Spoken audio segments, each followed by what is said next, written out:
ಪುತ್ತೂರಿನ ಪೂಜಾ ಆಚಾರ್ಯ ಎಂಬಾಕೆಗೆ ಪ್ರೀತಿಸಿ ವಂಚಿಸಿದ ಪ್ರಕರಣಕ್ಕೆ ಸಂಬಂಧಿಸಿದಂತೆ ಕೃಷ್ಣ ಜೇರಾವ್ ವಿರುದ್ಧ ದಾಖಲಾಗಿರುವ ಪ್ರಕರಣದಲ್ಲಿ ಇದೀಗ ಕರ್ನಾಟಕ ಹೈಕೋರ್ಟ್ ಮಹತ್ವದ ನಿರ್ದೇಶನವನ್ನು ನೀಡಿದೆ.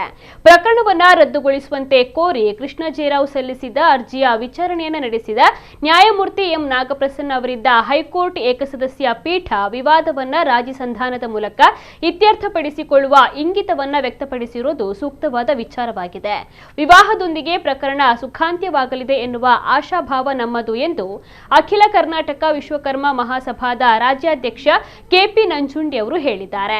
ಪ್ರೆಸ್ ಕ್ಲಬ್ನಲ್ಲಿ ಸುದ್ದಿಗಾರರ ಜೊತೆ ಮಾತನಾಡಿದ ಅವರು, ಪ್ರಕರಣ ನ್ಯಾಯಾಧೀಶರ ಮುಂದೆ ಬಂದಾಗ ಅರ್ಜಿದಾರರ ಪರ ವಕೀಲ ಪಿಪಿ ಹೆಗ್ಡೆ ಅವರು ರಾಜಿ ಸಂಧಾನದ ಮೂಲಕ ಇತ್ಯರ್ಥಪಡಿಸುವ ಕುರಿತು ನ್ಯಾಯಾಲಯದ ಗಮನಕ್ಕೆ ತಂದಿದ್ದಾರೆ.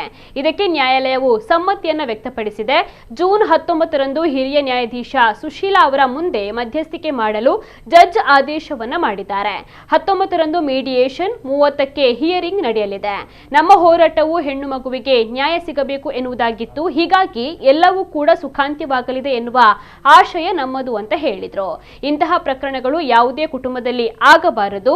ಎಲ್ಲಾ ಪ್ರಕರಣಗಳಲ್ಲೂ ಸಹಾಯ ಮಾಡಲು ಎಲ್ಲರೂ ಕೂಡ ಮುಂದೆ ಬರೋದಿಲ್ಲ. ಕೃಷ್ಣರಾವ್ ತಂದೆ ತಾಯಿ ಇದೀಗ ರಾಜಿ ಪಂಚಾಯಿತಿಗೆ ಮುಂದಾಗಿರುವ ತೀರ್ಮಾನ ಬಹಳ ಸೂಕ್ತವಾಗಿದೆ. ಅವರಿಗೆ ಅಭಿನಂದನೆಯನ್ನ ಸಲ್ಲಿಸುತ್ತೇನೆ.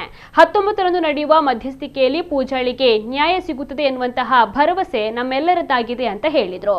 ಸುದ್ದಿಗೋಷ್ಠಿಯಲ್ಲಿ ಅಖಿಲ ಕರ್ನಾಟಕ ವಿಶ್ವಕರ್ಮ ಮಹಾಸಭಾ ಬೆಂಗಳೂರು ಇದರ ಪದಾಧಿಕಾರಿಗಳಾದ ಲಗ್ಗೆರೆ ರವಿಕುಮಾರ್, ಜನಾರ್ದನ ಆಚಾರ್, ಲೋಕೇಶ್ ತಿಟ್ಪಳ್ಳಿ, ಜಗದೀಶ್ ಮೊದಲಾದವರು ಇದ್ರು. ಈ ಕೋರ್ಟ್ನಲ್ಲಿ ಆರೋಪಿಗಳ ಪರ ವಾದ ಮಾಡ್ತಾ ಇರ್ತಕ್ಕಂಥ ಪಿಪಿ ಹೆಗ್ಡೆ ಅವರು ಕೋರ್ಟಿನ ಮುಂದೆ ಹೇಳಿದ್ರು, ಇಲ್ಲ ನಾವು ಕಾಂಪ್ರಮೈಸ್ ಮಾಡ್ಕೊಳೋ ಅಂತ ಒಂದು ಯೋಚನೆ ಮಾಡ್ತಾ ಇದ್ದೇವೆ, ಅದಕ್ಕೋಸ್ಕರ ಮೀಡಿಯೇಷನ್ಗೆ ಹೋಗ್ತೇವೆ, ನಮಗೆ ಅವಕಾಶ ಮಾಡಿಕೊಡ್ಬೇಕು ಅಂತ ಮಾನ್ಯ ನ್ಯಾಯಾಧೀಶರನ್ನ ಅವರು ಕೇಳಿದ್ರು.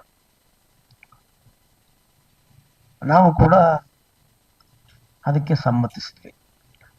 ಅದಾದ ನಂತರ 19ನೇ ತಾರೀಕಿಗೆ ಸೀನಿಯರ್ ಕೌನ್ಸಿಲ್ ಮೇಡಮ್ ಸುಶೀಲಾ ಅವರ ನ್ಯಾಯಾಧೀಶರವರನ್ನು ಅವ್ರ ಮುಂದೆ ಮೀಡಿಯೇಷನ್ನ ಹಾಕಬೇಕು ಅಂತ ಜಡ್ಜು ಆದೇಶ ಮಾಡಿದ್ದಾರೆ. 19ನೇ ತಾರೀಕಿಗೆ ಮೀಡಿಯೇಷನ್ನು, 30ನೇ ತಾರೀಕಿಗೆ ಹಿಯರಿಂಗು ಅಂತ ಮೊನ್ನೆ ಡೇಟ್ ಕೊಟ್ಟಿದ್ದಾರೆ. ತಂದೆ ತಾಯಿಗಳು ತುಂಬ ಕಷ್ಟಪಟ್ಟು ಅವ್ರ ಮಕ್ಕಳನ್ನು ಓದಿಸುವಂಥ ಸಂದರ್ಭದಲ್ಲಿ ಈ ರೀತಿ ಆಗೋಗ್ಬಿಟ್ರೆ ಸಮಾಜಗಳಿಗೆ ಬಹಳ ತೊಂದರೆ ಆಗ್ತದೆ ಎದ್ದು ನಿಂತು ಮಾತಾಡೋಕ್ಕೆ. ಈಗೇನೋ ನ್ಯಾಯ ಸಿಗ್ಬೋದು, ಆದರೆ ಇದು ಮುಂದುವರಿಬಾರದು ಅನ್ನುವಂಥದ್ದು ನನ್ನ ಮನವಿ. ಹಾಗಾಗಿ ನಾವು ಅನ್ಕೊಂಡಿದ್ದು ಆ ಮಗುವಿಗೆ ಅಪ್ಪ ಬೇಕು, ಪೂಜಾಳಿಗೆ ಗಂಡ ಬೇಕು ಅಂತ ಅಷ್ಟೇ ನಮ್ಮ ಬೇಡಿಕೆ ಇದ್ದಿತ್ತು.